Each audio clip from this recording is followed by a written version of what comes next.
Os primeiros raios de sol mal haviam surgido no horizonte, e a legião já se preparava para mais um longo dia de marcha. Flávio Decimos, um centurião veterano da Legio Tis, ajustava sua armadura enquanto observava seus homens embalarem seus mantimentos. Eles estavam no meio da campanha contra uma tribo rebelde no norte da Espanha, e a fome era uma ameaça tão constante quanto os embates com os inimigos. Decimos, com seu olhar sempre atento, caminhava entre as fileiras de soldados. Ele sabia que, além de garantir a disciplina militar, era sua responsabilidade assegurar que cada homem tivesse comida suficiente para suportar os dias difíceis de marcha. A alimentação era simples, mas vital. Cada soldado carregava seus suprimentos: uma sacola de grãos de trigo, um punhado de lentilhas e o bucelato, um biscoito duro como pedra, assado 2 vezes para durar o máximo possível. Os homens reclamavam do bucelato. Muitos preferiam mastigá-lo com vinho diluído, transformando a comida seca em algo mais palatável. Ao menos não nos faltam dentes, brincava Marcos, o soldado mais falante do Contubernium de Décimos. Mas Décimos sabia que, em breve, até mesmo o vinho seria escasso. Os dias passavam, e os soldados começavam a sentir o peso da fome. A última vez que receberam carne fresca foi há uma semana, quando um grupo havia caçado um javali nas florestas próximas. Decimos lembrava-se da noite em que seus homens se reuniram em volta da fogueira, saboreando cada pedaço da carne, um raro banquete para soldados acostumados a viver com o mínimo. Precisamos encontrar mais caça, disse Lúcio, seu segundo em comando, em tom sério. Se continuarmos só com grãos, nossos homens perderão força. Decimos concordava, mas sabia que caçar em território desconhecido era arriscado. Eles não estavam apenas combatendo a fome, mas também as emboscadas das tribos locais. Mesmo assim, organizou uma pequena expedição de caça. Eles partiram ao amanhecer, adentrando uma floresta densa, esperando encontrar algo que aliviasse o estômago de seus homens. Após algumas horas de silêncio e tensão, os soldados conseguiram capturar 2 cervos. A moral da tropa aumentou momentaneamente. A carne foi repartida de maneira justa, mas Decimos sabia que aquele pequeno sucesso não duraria muito. Cada dia de marcha afastava mais a possibilidade de reabastecimento, e o exército de Roma estava cada vez mais dependente dos recursos naturais que encontrassem. A verdadeira crise alimentícia surgiu semanas depois, quando o caminho de suprimentos foi interrompido. As tropas de uma tribo rebelde haviam atacado a caravana que trazia grãos e carne salgada para a legião. Quando a notícia chegou, a reação foi imediata: pânico silencioso. Os soldados sabiam o que aquilo significava. A cevada vai ser nossa única opção agora, anunciou Decimos em tom sério para seu contubernium durante o jantar. O frumento foi cortado. A cevada era vista como alimento inferior, comida de cavalos e de gado. Os soldados sabiam que estariam em desvantagem, tanto moral quanto fisicamente. Comer cevada era um sinal de punição.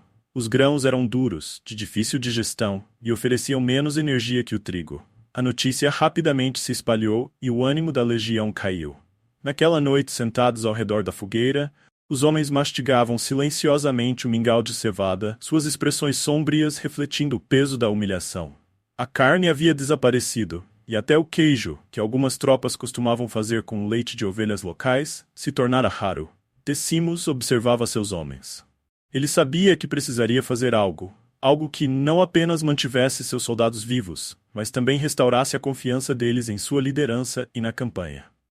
No dia seguinte, ao amanhecer, Décimos tomou uma decisão ousada. Mandou Lúcius e um pequeno grupo de homens em direção a uma vila próxima, onde haviam ouvido rumores de gado sendo mantido por uma das tribos locais. Era um risco, mas as alternativas eram poucas. Se conseguissem capturar o gado, isso traria carne para a legião e aumentaria a moral dos homens. A missão foi perigosa. Ao chegarem à vila, encontraram resistência. Os guerreiros locais, poucos em número, tentaram proteger seus recursos. Houve uma breve luta, e Lúcius voltou ao acampamento com alguns feridos e um pequeno rebanho de porcos e vacas. O som de carne sendo assada sobre as fogueiras naquela noite trouxe um alívio palpável.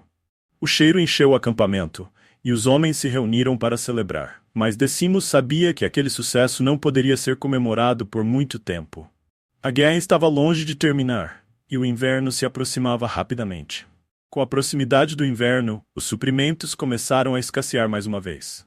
Dessa vez, não havia vilas a saquear ou florestas ricas em caça. A moral novamente despencava, e Décimos temia que, sem comida, seus homens perdessem o ímpeto de lutar. Foi então que ele recorreu a um antigo costume romano, o sacrifício aos deuses.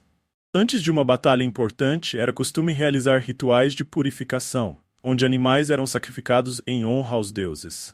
Décimos organizou um ritual no acampamento, sacrificando um boi e algumas ovelhas, oferendo aos soldados a carne dos animais sacrificados. Durante o ritual, todos comeram juntos. Os soldados, famintos, compartilharam o alimento com reverência. Era um ato simbólico, de fé e de sobrevivência.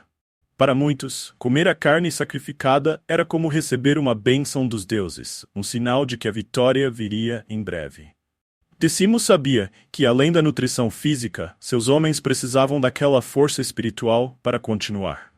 Os dias passavam, e as esperanças de encontrar suprimentos se tornavam mais remotas.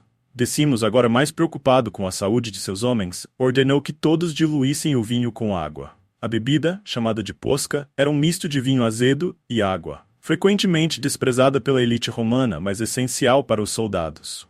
O ácido do vinagre purificava a água, evitando doenças que poderiam dizimar a legião. Bebam isso, disse Décimos, entregando uma cuia de posca a seus homens. Pode não ser o néctar dos deuses, mas é o que nos manterá vivos. Com a posca, os homens conseguiram purificar as poucas fontes de água que encontravam nas florestas geladas. O frio do inverno se aproximava, mas o exército de Roma continuava a marchar, sustentado por uma combinação de resiliência, fé e os escassos alimentos que encontravam. Finalmente, após semanas de privação e luta, a legião alcançou a vitória. A tribo rebelde foi derrotada e as rotas de suprimentos restauradas. A última noite da campanha foi marcada por um banquete.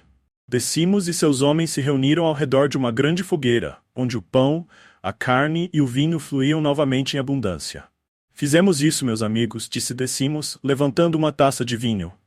Aqueles que sobreviveram a esta marcha são mais fortes do que jamais foram. Roma se orgulha de nós. Os homens comeram como reis naquela noite, celebrando a vitória e a sobrevivência.